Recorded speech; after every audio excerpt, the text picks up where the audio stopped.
Explica'ns on som. Estem en una de les naus de Palo Alto. Palo Alto és un centre cultural que hi ha, i professional que hi ha a Barcelona. Aquí bàsicament al DG tenim el taller, on bàsicament pensem i fem des de l'arquitectura fins als projectes del sector aeroespacial. Aeroespacial, però si tu ets arquitecte. Jo crec que això està bé que puguem explicar-ho algun cop perquè si no la gent es pensa que som uns il·luminats i tampoc cal, no? En un moment vam decidir que volíem treballar en espais límit i vam començar a fer projectes al fons de l'aigua i en l'aire. Llavors, el de l'aire vam veure i vam començar aprenent un sector que no teníem ni idea que ens emocionava molt més que d'altres, no? I és viable un hotel a l'espai? No, 100% viable. Això ho tenim construït el 2012 i estarà volant.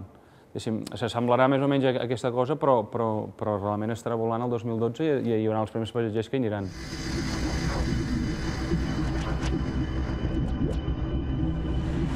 Tu deus ser un tio de blanc o negre, no? Sí. Sí, jo aquí tinc un petit problema, o una qualitat, depèn de com la miris, no? Però això és cosa de la meva mare, bàsicament. La meva mare sempre em deia que no, i llavors jo sempre deia que sí. Per tant, hem perdut alguns grisos. Tot i que amb el temps els vas trobant, no? Per tant, a la vida, atac o defensa? Sempre atac, sempre atac. Sí. Jo crec que, bàsicament, una part important de les nostres feines, dels nostres èxits en les feines, és que hem sigut sempre molt propositius.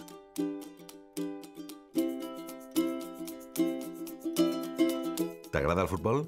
Soc dels que m'agrada veure un bon partit. No en sé gaire, en sé molt poc de futbol, però el disfruto molt des de veure com juguen, perquè quasi és ballet ara, quasi, el futbol del Barça, no? Crec que és increïble, no?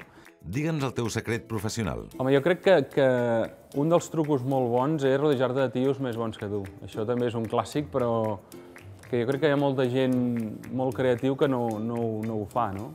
Com és el teu país ideal? Crec que el país ideal seria aquell on realment la gent que hi visqués estigués bàsicament molt còmoda i, a més, tingués l'energia suficient com per continuar fent més coses, no? Què els diries als que diuen que no val la pena? Home, doncs que se'n vagin a dormir i es tornin a llevar, perquè absolutament sí que val la pena. I, a més, que jo crec que en aquest moment les coses depenen molt d'un mateix, no? Depèn de com un les reentengui i se les reexpliqui.